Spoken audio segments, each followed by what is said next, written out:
All right, well, this session is designed to provide you with an overview of the course and an introduction to some of the techniques that we're going to rely on when analyzing marketing data, specifically using Excel to conduct that analysis. If we think about what you should be getting out of this class, most businesses are dealing with data in some form that they're collecting internally. So part of this is understanding how do we organize that data, how do we describe that data, what are the techniques that we can use, both numerical and visual techniques. How do we understand the relationships that exist between different pieces of data? And there's a process that we're going to go through, and I'll try to draw the distinction as sharply as I can between data and information. When we're talking about data, that's the raw form that it's coming in. When we're talking about information, there's been some analysis already applied to the raw data, and it's the information that's going to allow us to extract insights and drive business decisions forward. And ultimately, that's what we're trying to get to, is we start with the data, we apply the appropriate analysis, we relate the findings to the decisions that we have to make, and we start that process over again with our new findings. So in this class, what we're going to be looking at, using Excel as our primary tool. There's a lot of powerful capabilities built into Excel. We're not going to be getting into any Visual Basic or using macros in this course, but we're just going to be using the native capabilities of Excel to understand some common marketing decisions that you may be facing. All right, just to give you some examples of where data analysis is going to show up in marketing. More and more, we're seeing targeting happening of consumers. And this has been going on for a while. Nothing new compared to the direct marketing that was happening 20, 30, 40 years ago. The only difference is that the data that's available to us is a lot more detailed. Think of every time you click on a web page, every time you go to a store and you use a loyalty card, your purchase behavior, that's being captured. Well, if we're capturing that data, it allows us to learn about you as a customer. We can form customer segments, not just based on demographics, but based on your preferences. And we can even go more detailed than that and get to the idea of one-to-one marketing. In some other contexts, whether it be higher education or the performing arts, we're dealing with developing our donor base. So who are the individuals who are likely to give to us based on what we know about them so far? Who are the individuals who have revealed themselves to not only have the means to give, but also the interests to give? And who are those individuals who may not have the means quite yet, but are individuals that we should keep an eye out for, because down the road, they're on the path to building a strong relationship with an organization and may have the means to become strong contributors in the future. Same idea is going to apply if we're looking at a financial service provider. Right? We might use analytics to understand where I'm going to be allocating my resources. We can use past data to try to predict future demand for products and services. So all of the decisions that a business may face, we're going to try to use the data that's available to us, that's being collected internally or acquired externally, apply the appropriate analytic tools to that, relate it to the business decision, and then go about figuring out what's the best decision that we can make based on the model that we've developed. Right, so I'm going to lay out just a general decision-making framework that starts with the data collection process all the way through the analysis. And it's one that we'll refer back to over the course of this class. So to start out, we need to understand what we're going to be working on. What's the problem that we're facing? What are we trying to solve? What's the data that's going to be available to us? Now, in a lot of cases, the exercises that we're going to be going through, we're going to assume we know what the problem is and the data is as given to us. But I can't stress enough the importance of these first two steps, because any analysis that we try to undertake is going to be limited by the quality of the data that we have and our understanding of the business problem. Okay.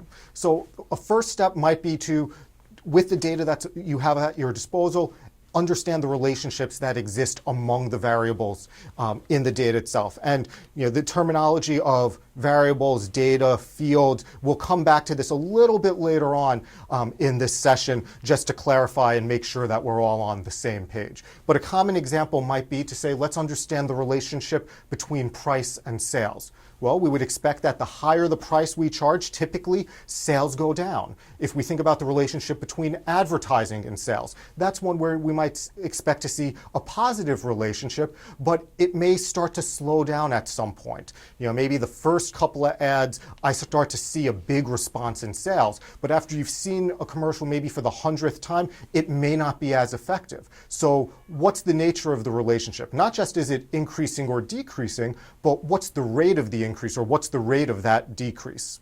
So that's trying to characterize the relationship. The other thing that we've got to understand is how much certainty do we have in that relationship? How much certainty do we have ultimately in the forecasts that we're going to be making? It's not just that we're going to be saying that here is the specific nature of the relationship. It's a single number that's going to be able to summarize everything for us. Well, we want to understand how much variation is there in that estimate. All right. The next step, once I understand what those relationships are, we're going to try to build a model. So if I'm trying to build a model of sales, I might say, well, I know that price is related to sales. I know that advertising is related to sales. So I might build a model where I control price, I control advertising, and I'm trying to forecast sales. So once that model is developed, then we're going to be in a position to test potential alternatives. What if I increase the price by 5%? What's going to happen to sales? What if I increase advertising by 1%? What is the impact of that going to be on sales? What if I change my advertising message? What happens if my competitors take particular actions? If we have that evaluation model where all of the factors that we think affect sales are in fact related to sales, then we can play these scenarios out and figure out what's our best guess for what the response is going to be, and then what action should we ultimately be taking. So let me use an example where it's pure marketing, but it's a little bit different from the traditional context that you might typically think of. Let's take the case of political advertising. So I pulled from the 2008 presidential election just some of the data that's available as far as how much was spent on advertising. And you'll see there's a lot of money going into political advertising coming from a lot of different groups. If we focus on the candidates, what are they trying to accomplish? Well, why are they out there raising all of this money? Well, they need the money out there to be able to conduct their campaigns, their ground operations, their media campaigns, whether it's television advertising, whether it's online advertising. What they're trying to accomplish is winning an election. Well, how are they going to do that?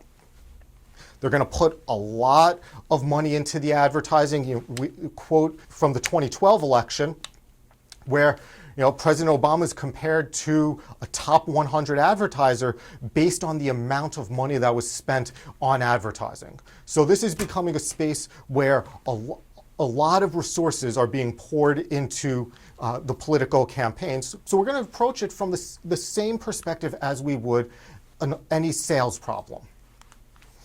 In this case, how do I get the sales or how do I win the votes? Well, it's based on the electoral math. So just to give you an example, this was the 2010 electoral map. There were 538 votes available, and you see them broken down by different states based on their population. Any candidate's goal in this election is to say, well, there are 538 votes available. If it's a two-way race, I've only got to have more than my competitor, so I need to get the majority. So I need to get 270 votes to win this election. All right, well, I want to spend money. I want to put my resources into those actions that are going to generate the biggest impact for me. All right? So how do we go about winning that voter over? Well, if we look at those actions that might have an impact on how people vote, maybe we're talking about TV advertising. Maybe we're talking about internet. Maybe we're talking about ground operations, having those local field offices. So having some feet on the ground.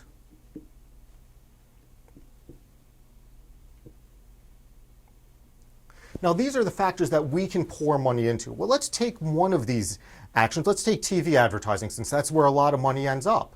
Well, it's not just saying I'm going to put money into TV advertising that we've got to understand. We've got to understand which programs is that money ultimately going to go into.